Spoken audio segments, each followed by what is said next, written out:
What's up, gorgeous? I'm so glad you're here. Welcome to the Fierce Framework podcast, where we talk about becoming fierce through messy action, baby steps, and cultivating confidence. I'm your host, Mary Beth. I'm a business coach with a passion to see women breaking out of the mold society tells us we're supposed to fit into and to start living life more on our own terms. I believe the world benefits when women are living lives that we're lit up about and we're pursuing a purpose that makes us feel fulfilled. My goal with this podcast is to share inspiration, stories of other entrepreneurs just like you, and practical tools and tips to help you become fierce in your business. If that sounds good to you, you're going to love this episode. Let's get down to it. What's up, gorgeous? I'm so glad you're here. Welcome to another episode of the Fierce Framework, where we talk about becoming fierce through taking messy action, baby steps, and growing your confidence. I am your host, Mary Beth, and I am here to talk today about resting and how to do less. So, last time we talked about having needs and trying to address like overwhelm, right? And how having needs is normal and having those needs change throughout our lives, throughout our seasons, and asking for help in order to meet those needs, or even doing less in order to prioritize what you need at different times. And so this kind of piggybacks onto that with talking about how to do less. And honestly, if I do say so myself, I feel like I'm pretty good at this to the point where sometimes I feel bad about it because I'll look at my life and my day or my week, right? And I'm like, dang, dude, I have a lot of like white space, like free available time, downtime in between things. I have a lot of buffer now. And sometimes I feel guilty because I'm like, I look around and everybody seems to be doing all the things. And, my friends or my sister-in-laws or whoever, like their days are packed, like with so many things to do. And I'm like, am I not doing enough? But on the other hand, I used to do all the things. So, I was that kid in college who was like working two jobs, going to school full time, and then I was actually just catching up with a friend over brunch. A nice leisurely brunch because I have time. And I was talking about those times. And during that time when I was crazy busy working, going to school, all the things, I was also going out and like socializing and like just hanging out on the weekends. And yeah, needless to say, I sleep now. So that's great. But yeah, well sometimes I start feeling guilty, like I'm not doing enough, and I'm able to remind myself like, "Hey girl, you used to do all the things." And I was just in overdrive all the time. And thinking back on it, like I was pretty stressed to the max most of the time. And then I just didn't have a lot of capacity, right? So like if one thing went wrong, then it dominoed into impacting the whole rest of my day or my week or whatever, because there just wasn't any margin. There was no cushion, there was no space, there was no room for mistakes. Um, Super intense, honestly. I don't do that anymore. Couldn't be me. Sounds like a nightmare. Was a nightmare, but I was so in like constant overdrive that I didn't even like realize how exhausted I was because I wouldn't stop long enough to let myself feel how tired I was. And I think that was kind of part of the strategy, right? Like subconsciously you know that, so you keep going because you're afraid to slow down. And then everything came to a screeching halt with COVID. So yay. um Definitely wasn't great, and that was rough. But silver lining, good did come from it. I've slowed down a lot since then, and now I'm basically the queen of doing nothing. So what I want to talk to you today about is rest. And I do want to preface A, I think it's important for me to practice because I feel like I'm not great at it. But B, also I do think it's important to acknowledge our privilege in situations. Um, you know, as we become more aware of it and whatnot. So definitely. not having kids. I'm single, divorced, no kids, and yeah, so my life looks a lot different than some people's lives ever could possibly, right? So I'm not saying like I'm goals or your life should try to look like this. Which is part of why like it's so awkward for me to talk about this stuff because I'm like, well, it doesn't relate to everybody. It's like, yeah, bro, you're not talking to everybody. You're talking to your people. And so I know the statistically speaking, if you're one of my people, you probably have kids. Um, so take us with a grain of salt. But I also know that the people I hang out with and the people who tend to like me, that the people I'd like, my people, tend to be smart enough to know to be like, that's not going to work for me and just push it to the side. And if they find something or hear something that is going to work for them, they grab onto that and then they make it work. They tweak it, whatever, this, that, the other. So, of course, as always, take what I say with a grain of salt. This is a lot of prefacing. I'm so sorry. Let's jump in. Okay, so rest can be super hard because we are trained, like we're conditioned to feel like we're supposed to be doing something. And I don't know if this is like just normal in the culture, if like neurotypical people feel this way. I have no idea what happens in the mind of a neurotypical person. Anytime somebody shares a perspective of a neurotypical person, I can't even pronounce it, first of all, sounds fake. You know, they're just like, yeah, I don't have a narrator in my head. I don't feel guilty for breathing or existing. Like, I don't stress out when I have something to do. I just do it. All of that seems fake to me and way too good to be true. So, I am not the authority on neurotypicals. And I don't know if this is a neurodivergent thing or like a ADHD thing or being raised a woman in America thing. But I do know from talking to friends, clients, people in my life that there's a lot of women in my life who have a hard time resting and taking a break. And probably men too, but I don't have those, I haven't had that many conversations. So sorry guys. Um, so one of the things that has helped me with that is making it something to do. So I have my Fierce in my Fierce framework is an acronym, and the R stands for romanticize. And I was resistant to that for a while. Could have been resistance. Because it seems so silly. And if you notice, kind of tomboy vibes, like to wear black. I do get dressed up every now and then. I love lashes and some hoop earrings. Okay. And some nails if I can maintain them. But yeah, pretty low key, kind of tomboy. Not super girly pop romanticize your life vibes. So it like I wasn't sure about adding it in. But it actually is, I believe, so powerful. And what I mean by romanticize is that, like, I wasn't prepared to have to define this, and then I talked myself into this corner.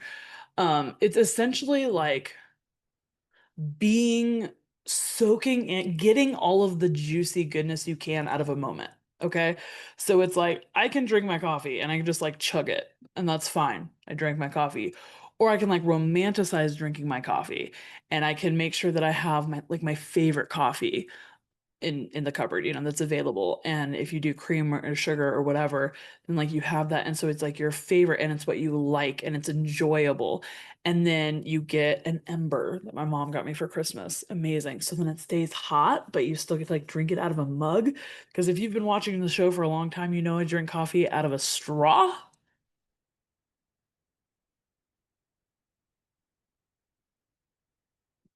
I'm not saying I'll never do that again. I'm just saying I don't have to right now because the ember keeps it warm. And so but you still get like the hand feel, right? Of like a nice little mug and then the steam and you know, you're wasting energy, which is luxurious. Um, and then savoring it, right? So you can gulp it down, you can chug it through a straw. I've checked, you can. It's actually not illegal, which is crazy. Or you know, you can sit there and like sip it and really like soak it up and enjoy it and taste the coffee and the velvety silkiness of it in your mouth and like, you know, like soak it up. That was a really deep visual for romanticize, but I think you get it now. So there's that. And so one of the things that's been super powerful for me for helping me like learn how to rest, and more than that, to like be okay with allowing myself to take the time to rest or do nothing. And that's part of why I actually really like using the terminology rest instead of just like doing nothing, because it gives me something to do. And I'm able to like tell myself that I'm doing something, I'm resting. And part of that is important just because sometimes you have to trick your brain to get on board with things that you have to do, right? Like, if I'm not in a place where I can just acknowledge that doing nothing is totally fine because I'm a human being, not a human doing, great. But if I'm not there yet, then a little baby step or like a little crutch or a little help might be to call it rest and to tell myself, no, I am doing something. Doing nothing is something. Put it on your to-do list, whatever. If that tricks your brain to help you start doing the things that you want to do, and prioritizing rest, then great. Use that little trick. Like, you're not going to hurt anybody, right? Also, rest actually is super important, especially as entrepreneurs who are like using their gifts and wanting to put their gifts out into the world to make the world a better place, which tend to be my people. Proud of you. Because we could have, right, like been an entrepreneur in the sense that like you got a vending machine and like put it somewhere and then you go and collect your quarters every so often, right? Or like you could have bought a franchise and hired a manager and gotten like, the residual income or whatever. Um, you could be in real estate, like just renting and not really being involved.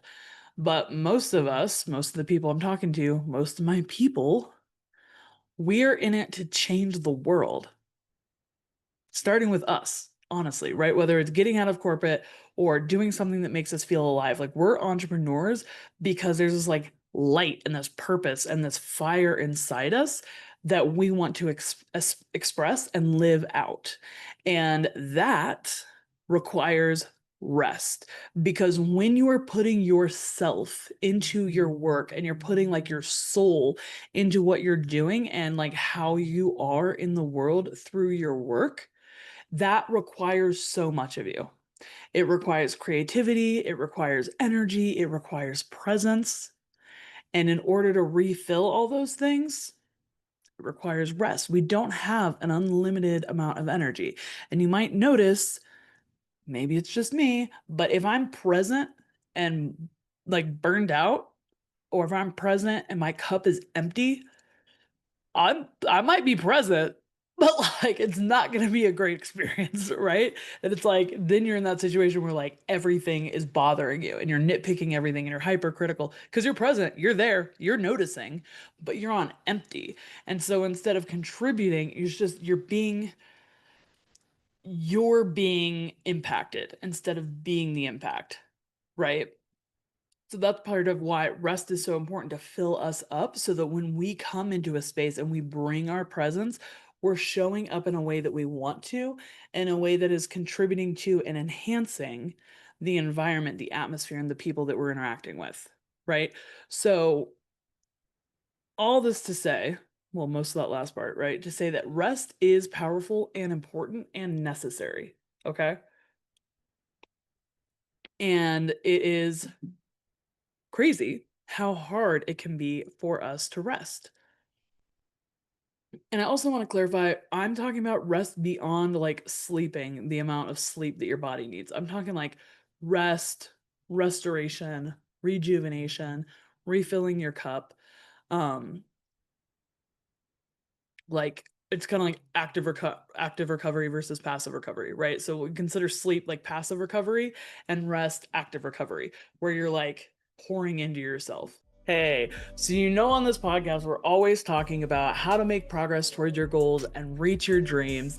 But what if you're stuck or you're not sure where to go next or you need some more support, right? Well, I am so excited to let you know that I have a couple of openings available for a free business strategy session. I know it's a mouthful, but what it is essentially a free coaching session with me. It's really an opportunity to get to know more about you and your business and where you might be stuck or needing some inspiration or a different perspective or some new insight or someone to bounce some ideas off of. And it gives us a chance to work together with no obligation from you, right? So you get that free session, and then we both have a chance to see, like, does this feel like a good fit? Do we feel like we could benefit from continuing this type of relationship? And then, of course, if we feel like it's right and we want to keep working together, I can send you a link for future coaching. But that first session is free for potential new clients. So if you've worked with me before, I'm sorry, I love you. It's not for you. We already did that. I can't wait to see you again. But potential new client doesn't mean that you have to buy anything. It's just someone who hasn't been my client before.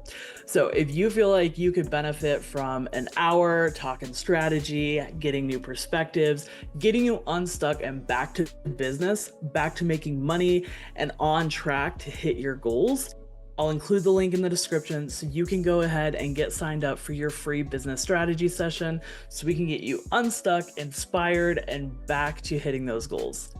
All right, let's jump back into the episode. Okay, so I want to iterate that rest is important, powerful, necessary, all those things. And B, I want us to understand that we can help like trick our brains into trying to be more okay with rest by telling ourselves it's something to do. And instead of just being a lack of doing something. And part of how we can do that is like romanticizing it and making it a thing. So a couple things that have helped me like practically is to actually like do something. So making a date with myself, whether that's like going out to a movie theater and seeing a movie by myself, whatever, or like going out to a happy hour, having a little like, glass of wine on a patio somewhere, or just blocking off time in my calendar and chilling at home, or so I'll do that too. Like, there's a movie I want to see. Like, I try to make it like a whole kind of night, right? You get your little snack, you get a little drink, and you're like, okay, and you're like watching the movie instead of just like most of the time when I'm like watching my show and I'm also scrolling TikTok and I'm not really paying attention and it's not really a vibe. I'm just kind of dissociating. That's kind of a good distinction, actually, because you can have that where you're doing nothing and you're just trying to like escape or checked out, whatever, versus like a romanticized rest where you're making it cute, you're making it a vibe, you're soaking it in, and you're appreciating it. It's almost like I have a lot of workout analogies. You know how when you're working out and it's like the mind body connection, right? So when you engage, like you think about the muscles you're working and you're intentional about like engaging those in the exercise, you actually work them much harder than if you just go through the motions and do the exercise. Rest is like that. I can do the same thing. I can sit on my couch and throw a movie on and not do anything and even scroll my phone, which I like sometimes, right? But that is not necessarily rest. But if I'm intentional about it and I make it a vibe that I'm enjoying and I'm feeling taken care of, you notice how I was like kind of get like, because you feel it in your body, like you feel taken care of, you feel kind of cutesy, you feel romanticized, right? Like it's a vibe. It's nourishing. Instead of just doing nothing, you are nourishing yourself. So it's not like just the absence of hunger, it's actual nourishment for you. And I think that part of why I'm harping on this so much is because like that was an important distinction for me to make because I got to the point where I was doing nothing for a fair amount during COVID and I wasn't resting. I was not pouring into myself. I wasn't getting rejuvenated. I was mostly like dissociating, right? And I'm working on being much more intentional now about resting and learning how to pour into myself and what does that look like and all those types of things. So, a lot of the game changer there is going to be that intentionality, and romanticizing requires intentionality, right? Romance requires intentionality. So when you're romanticizing your life, it's all about the intentionality. And that's part of why I decided to cling on to that as one of the pillars of my framework. Um, because, yeah, it is really powerful. And our intention is incredibly powerful. So that is one of the biggest things that can help us like figure out how to do rest right, is to build it up, like make it a thing. And sometimes too, like if you have a lot to do in your house, or maybe especially if you have kids, right? I don't, so I'm kind of assuming. But if you have kids or maybe like roommates where it's like there's always something to clean up, or there's always something going on, or there's always something like within your line of sight where it's gonna like bother you and make you want to get up and do something, or it's going to like trigger you or annoy you, whatever. If you have a hard time resting at home, a, just saying that out loud breaks my heart. That's terrible because I feel like your home should be like your sanctuary. Um, so first of all, fix that. But like you can leave. That's part of why I use those examples of like going have a little glass of wine on a patio somewhere at a restaurant or some cute little place downtown, or take a lemonade to a park, or a book to a lake. Like you sometimes you need to get out of the house and get away from stimuli, or um things that are like pulling on your time and attention to try to get you to stop resting and go do something. And so there's nothing wrong with getting a little bit of a change of pace, right? A little change of scenery, and giving yourself that space and that atmosphere to really help you rest. And I mean, that's part of why vacations, right? I mean, not everybody vacations like I do. I don't do a lot on vacation. Some people get a lot done on vacation and they're always moving. But I think that's part of why it can be so easy to relax on vacation, right? Is because you're not looking around your house and like, oh, actually, I should clean that. I should pick that up. I was gonna organize that. There's my stuff to go to Goodwill. Ooh, that's a project I need to work on. Like you don't have all those visual reminders, and so it's easier to just kind of check out and let yourself either A, do nothing, or B, rest, actively rest, right? Okay, so we're just throwing tips at you, man. Okay, these are the things I'm learning, right? The things I've learned. So let's just keep going, right? Why not? Make it a priority is one of the notes that I have here, and yeah, I was looking at my budget earlier, and I was like, bro, anytime I like overspend in a category, the first thing to go is always like my personal care, like my little waxing appointments or like getting my hair cut. Wonder why I'm wearing a hat. Um, like those little like self-care things, they're first to go. And I was like, wow, Mary Beth, that seems kind of like an indicator of like what's going on there, buddy. Um, so that's a whole separate thing. But I feel like the same thing happens with our calendar. So it's super easy for us to be pulled in all these different directions and to say yes to other people and to other obligations. And the first thing that goes is our saying yes to ourselves. And the first thing that goes is our time set aside for ourselves. And then we end up just whatever scrap time we have left over. That's when we expect ourselves to, oh, quick, rest real quick. You got 5 minutes here, and then you got to run to the next thing. But if you're able to prioritize it, schedule it, calendarize it, bro, make it a priority so that it's not something that we're always skipping. I also want to say, like, it's okay to practice it. Even like it seems silly to admit that it can be hard to rest. That seems like the most natural thing, right? That's why we fight against it all the time. We don't want to be lazy. We're constantly go, go, go because we don't want to rest too much and like be lazy and not be productive and not do anything with our lives. It's hard to admit, but it's like we can be bad at it. And so, just like anything else, when you're learning how to do something and you're working on getting better at something and you're doing it for the first time and like you're working on integrating it into your life, bro, there is nothing wrong with practicing it and not expecting yourself to be good at it at first. And it's like, it's not one of the biggest frustrations for me is I kept feeling like it wasn't working. I wanted to go like on a cute hammocking date, right? And like throw my hammock up and hang out for a couple hours and read in a park. I was like, that's super cute. That's super romanticized. Like, I'm in nature. Like, I'm doing all the things. Like, I should feel super refreshed and ready to take on the world after a couple hours. And I didn't even notice a difference.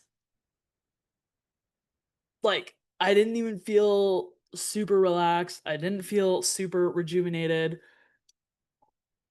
I was not ready to take on the world. So one of the things I want to encourage you is just like one little cat nap isn't going to give you all the rest you need, all the sleep you need for your entire life. A couple little cute like resting dates is not going to fix your burnout in a couple days. Okay. So this is one of those like slow, work it into your routine, do it repeatedly type things. It's more like exercising than it is like a makeover. So it's one of those, it's a practice. Okay. And if you don't feel a huge difference right away, that's okay. One of the things that was like really important that helped me shift my mindset was when my coach was like, it doesn't have to work all the time. It doesn't have to work every single time like a magic charm in order for it to be working. That blew my mind. Hopefully you're smarter than me.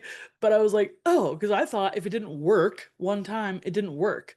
And so I was like, well, I guess hammocking isn't good enough like rest. It's not like enough of a thing. It's not something that I can consider like pouring into myself.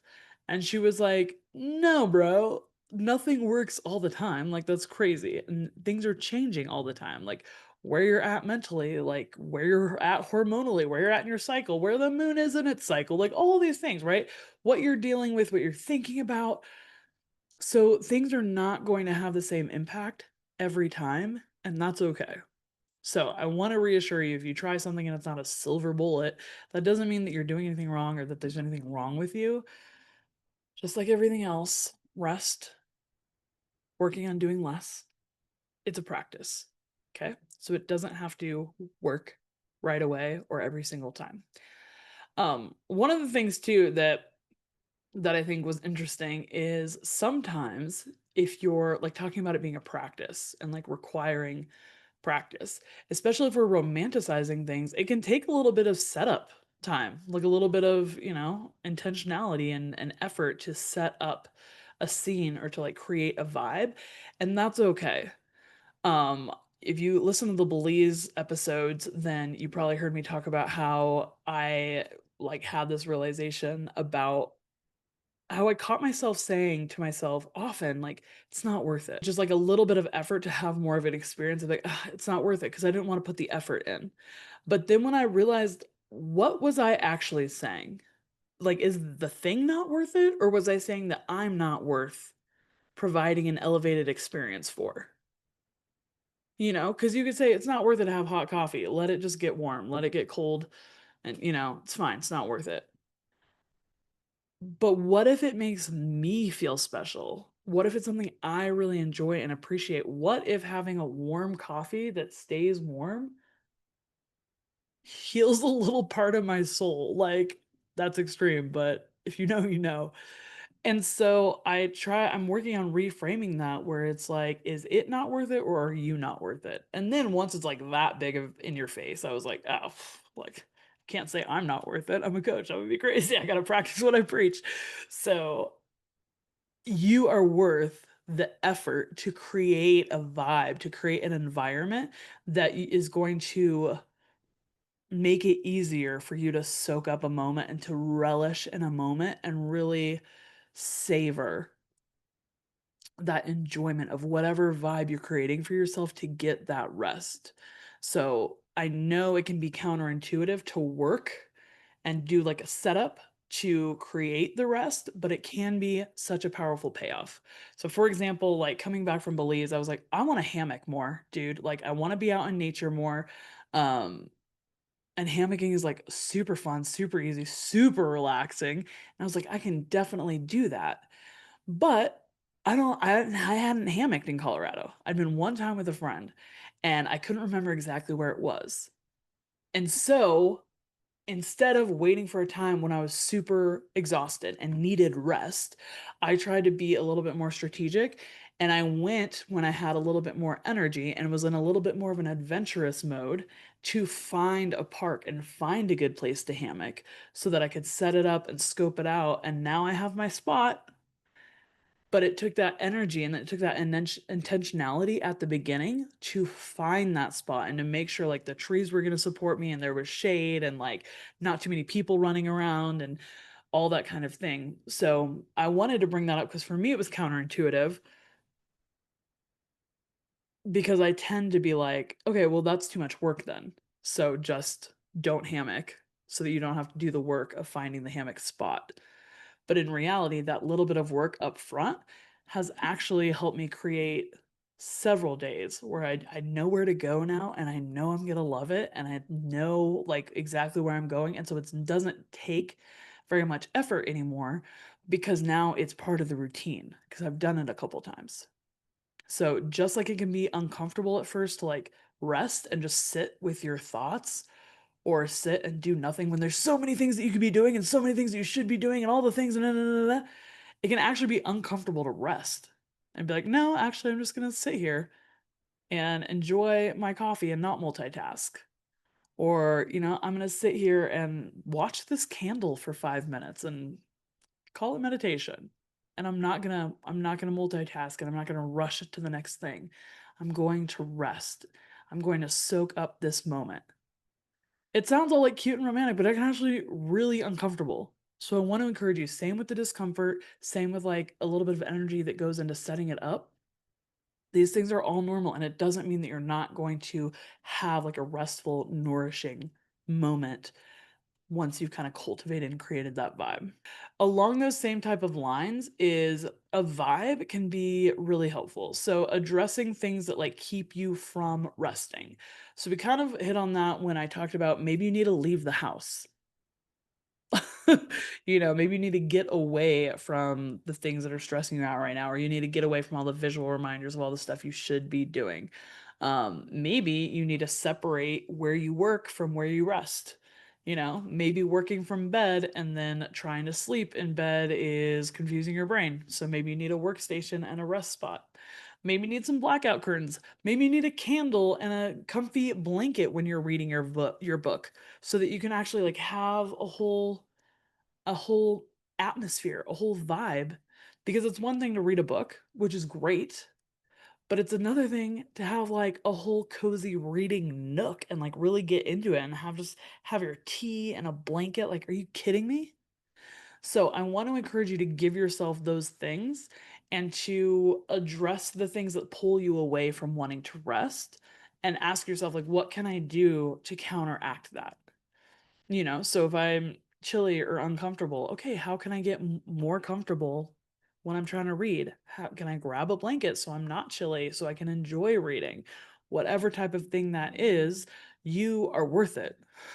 You are worth creating that experience to really create an atmosphere where you can rest and be nourished and really rejuvenate. Lastly, I want to say that there's totally levels to it. Like, work it into your routine. Okay, we talked about vacations, right? And so that tends to be a big thing that doesn't happen very often, right? And that's okay. But vacations can be a huge thing for rest. And maybe your typical self-care, like a massage or a pedicure, right? Those things that are kind of more of an event and maybe you can't afford to do all the time, we can still incorporate those without that being the only thing we do. You don't have to do it every day, all the time. They can be a special thing that you do, whatever. A vacation's once a year, a pedicure's once a month, or, massages once a week. I don't know, whatever works for you. But there are levels where it's like, maybe in the morning, your little self care is like you sit and you really enjoy your coffee, and maybe you light a candle, and maybe you just sit there and you really like let yourself be. And maybe that's 5, 10, 15 minutes. And then maybe again in the afternoon or in the evening after work, you get in your little cozy reading nook and you curl up with a good book and you have a cup of tea. And maybe that's an hour or two, right? And then, maybe you don't have time to do that every day. And so maybe once a week you do XYZ. But like it doesn't have to be the same thing all the time. And it doesn't have to be 10 hours a day, right? It can be an intentional few minutes every day and then a bigger thing when you have more capacity. So Thank you so much for being here. Thank you so much for listening. I hope you found something in here that was helpful because I'm super passionate about it. I think resting is actually like underrated and a game changer. And I think we're going to see that more as the world keeps going the way it's going, especially with like creative, soulful entrepreneurs, people who are really pouring themselves out into the world and into other people.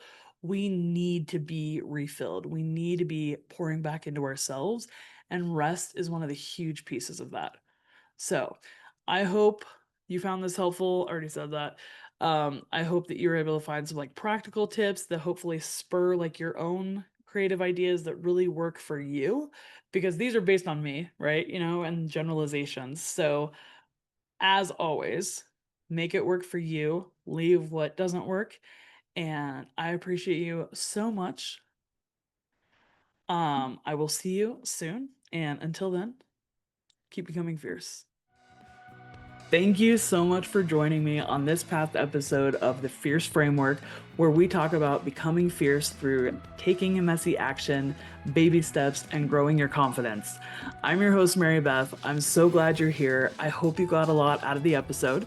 If you're looking for a little bit more, make sure that you are subscribed to my newsletter. I drop a new email every week. I'm also on social media platforms at the Fierce Framework, and I do have some coaching spots opening up. So if that's something you're interested in, you want to connect on that, feel free to drop me a DM or check out the link that I've included in the description. I can't wait to see you next time, and until then, keep becoming fierce.